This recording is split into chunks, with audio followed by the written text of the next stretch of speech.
Hi, I'm Dr. Jameel Smith, pediatric psychologist at Wayne Pediatrics, and welcome to this episode of Detroit Peds Talk.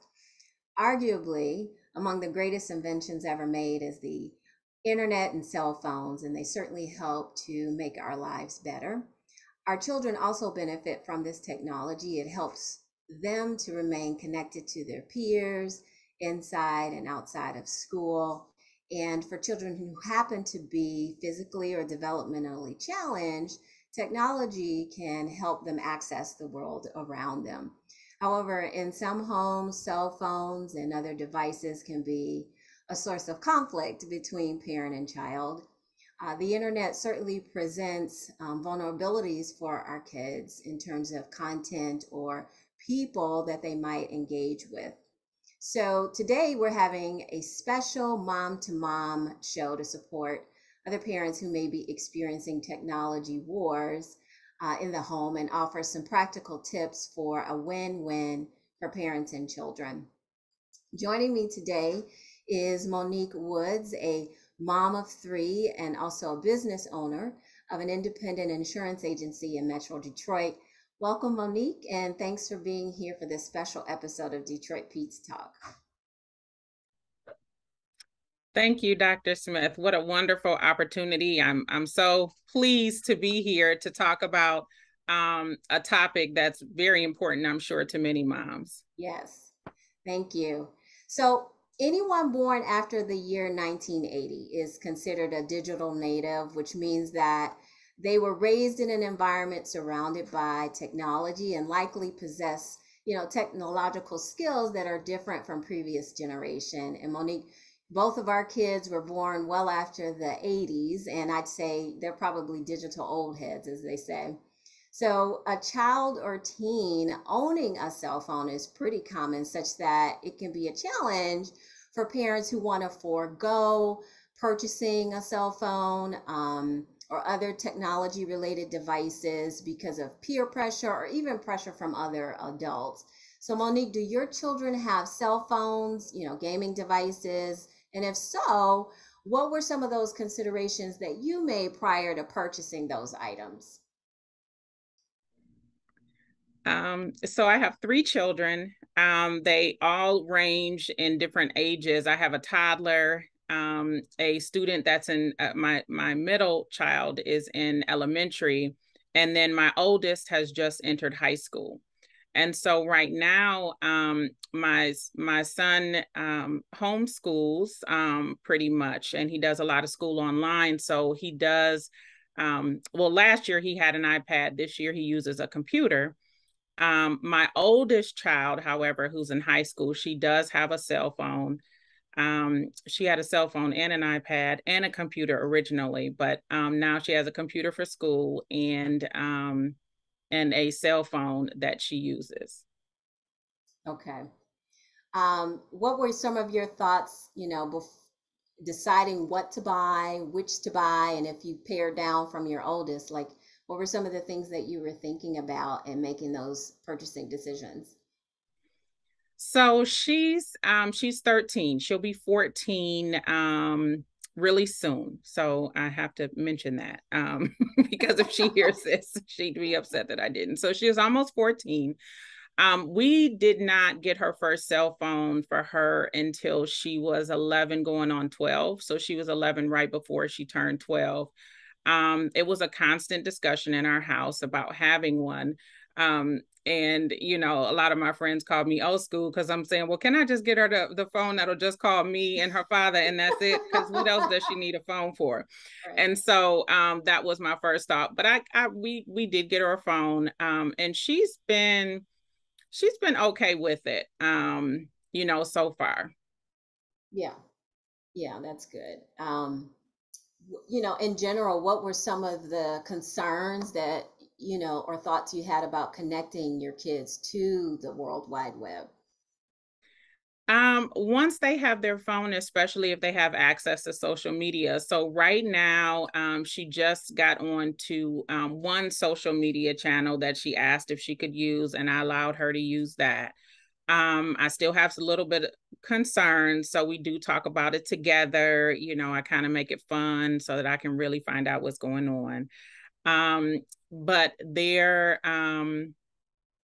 just exposure to social media. I mean, even when you log into those apps, there's nothing that prevents her from seeing anything. Right. And so that's a huge concern for me. I want my children to I know they're going to experience things. I worry about young eyes, seeing things. I remember when I see or come across things as a young child, and what my impression of those things were being not being an adult and being able to conceptualize exactly what's going on. Mm-hmm. So her young mind just seeing those things, and then making a determination, and then not only seeing it, but seeing it without me, where I cannot have that, have a conversation. And then also something that I think I have an issue with as an adult is just being addicted to the device. I don't want my children to be consumed with it. Right. And then, with my younger ones, of course, it goes into TV and watching movies and things like that, and YouTube, which is another thing for them. But for my oldest, that's my biggest concern. Yeah, we really do lose some of the, sometimes what I say, perceived control, that we have with our young people once we open that door to social media and access to the internet. It's been shown that children as young as 6 months of age can manipulate and navigate cell phones and tablets. Did you allow your youngest, or any of your kids when they were really, really young or babies to manipulate the phone, or why did you or why did you not? So there were a time or two that my 2-year-old would see me on the phone, or she'd pick it up. For the most part, when she picks it up, she wants to take a picture. She may say, "Mom, say cheese," or something like that. But if I'm engaging, so if I'm personally going on social media or doing something on my phone, and she comes into the room or comes near me, I usually try to put it away. Because I know, children, of course, mimic what they see adults doing. Yes. But no, she does not have a tablet. We've even traveled without any tablets. But I can't tell you how many books I read and how many accommodations I have to make. And it is tough. It's very tough. My son was diagnosed with benign Rolandic epilepsy. So for him, we don't do any devices or any games. So we don't have any games in our house at all. I think my oldest, I've seen her playing like those games that they play where the on your phone. So I've seen her playing. Right. And so I've seen her do that, but that's pretty much it right now. Yeah. I think about one of the reasons why my husband and I thought about, just limitations with technology is really to protect them, because it just this idea that you just, once it's out there, you can't unsee things, and, wanting to keep them safe. And you hear about horror stories of bad things that have happened. And so that was certainly something that we thought about too. And then when you have multiple kids, that kind of influences what you do with the rest of them too. And so I think about your son in particular, trying to medically keep him safe, that probably kind of has some influence on other decisions too, that you might make. Safety is definitely a big concern for me. Especially now, I have one entering in high school. And so she, as she continues to age, even now, she asked me about, going somewhere with her friends and, things like that. And just having access to the phone not only means that you have access to everything, but people also have access to you. And so, it's very scary because she could unknowingly download a tracking device, or who knows, what could happen. Think she's downloading a game and it's something else, or get into a conversation with someone. And those are things that I think about often. Probably think about them too much. But you just never know. And sometimes you think your children are always with you, but sometimes if they have devices, they have access to anything, and they could be Yeah. sitting right with you. So Right, right. It's definitely something that keeps us thinking, keeps us up. What are some ways that you and your husband might model good digital habits with your kids? So both of us are entrepreneurs, which requires us to spend a lot of time on our phones. And so we have to consciously remind each other, okay, it's time to put the phones down. A lot of times, if when we're, together and we're working, and if they come in the room or they need something, we put the phone down and immediately try to address them, because really, they'll pick up things from their friends. And there are certain ages where the friends will control, but for the most part, they're going to pick up what they see in the household. So we try our best. We're not perfect. We make mistakes, Yeah. but we definitely try to do our best. And then between those hours of like 3 and 6 p.m. or 3 and 8 p.m. when they're getting ready for bed, no phones, no devices. Try to be as hands-on as you can. Right.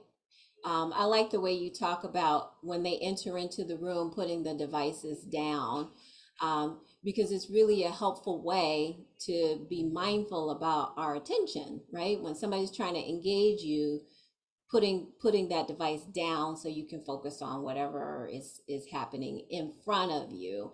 And that's such a easy, strategy to try to use to model some good habits for using technology. Well, thank you for being so open about sharing your experiences with technology and how you try to manage it at home. The topic of technology and children is very important, and it really can't be discussed enough because technology is here to stay. Something's always new that's coming out, or young people are into some new thing, and then we've got to figure out, okay, what does this mean for what we have going on? And I think what's important to highlight is that one size doesn't fit all. Families have different dynamics, different needs, but most importantly, what is helpful is to consider what do your children need, what does your family need, and to consider their readiness for technology. So to support others' decision making about how to use technology with their children, I just have just 5 basic guidelines to consider. And maybe Monique, you can chime in if any of these have resonated with you.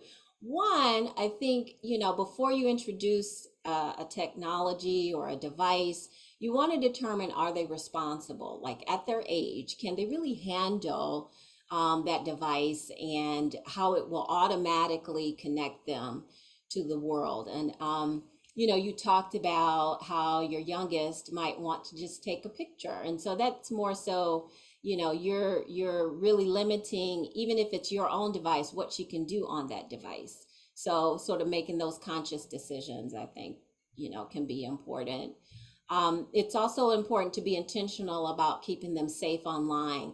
And this is a piece that I think we could talk more about in terms of, giving them some basics. When I was working in the schools, they actually had a unit in terms of digital literacy, helping kids to be able to understand, cyberbullying and what to do about it, the permanence of things that we put online, and how it stays there, online stranger danger, those kinds of things. Did you guys actually go through, I don't know, some more specific kinds of do's and don'ts, maybe with your oldest? So I'm going to give you a really quick example.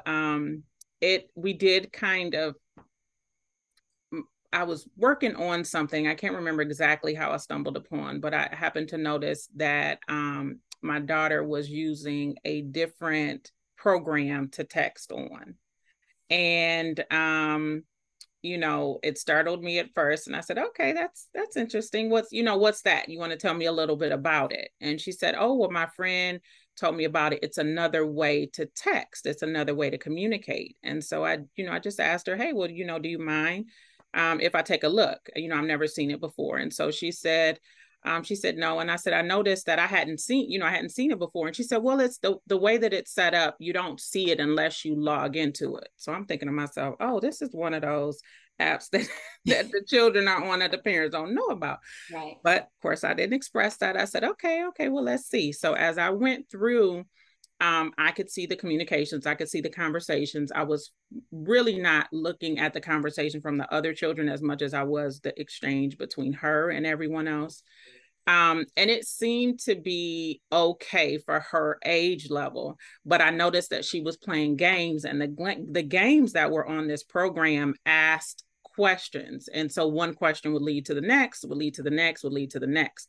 So I explained to her and I said, when you play these games, you don't know that the people that are behind the games on the other side. And so they could be getting information from you and you'll be offering some information, not knowing, just thinking that you're playing a game, and they can be getting personal information. So then that conversation we went all the way to human trafficking just from that conversation. And her eyes lit up. She had no idea. And so I think I'm not for sure if she still uses it or not. Again, this was the early part of the summer. What I do try to do is kind of shift. So we're not doing that anymore. We're going back to school, shut all this stuff down, and we can pick up some other fun stuff, to do. So I really kind of shift. And so we shifted from that program, but that was very eye-opening for me as a parent, because I would think, oh no, not my child. My child's not going to be, on there. And to see it, I was like, okay, how do I handle this? How do I come down? How do I present this conversation in a gentle way? And so that what I would say would be that was definitely an eye-opening moment for me, that it could happen in my house. Right, so. Right. I think we fall into this idea, thinking about the temperament of our children and the kind of home and the way that we raise them, that they won't do certain things. But that is right. The issue with technology, very much a lot of it is out of our control, and we aren't always aware of what they are experiencing. Mm-hmm. And next thing you know, something happens, and then you can't unsee it, you can't undo it. Right. And but I like the way that you say that you kind of noticed and engaged her in a conversation about it. And I think if there's one tool that parents can try to tap into is ongoing communication, right? Even when mistakes are made or decisions or choices are made that may not be helpful or healthy, being able to say, well, tell me more about that, or let me check that out. And not in a, accusatory way, but so that you can better understand and then, communicate your concerns and help them make good decisions that are going to keep them safe. That's really important.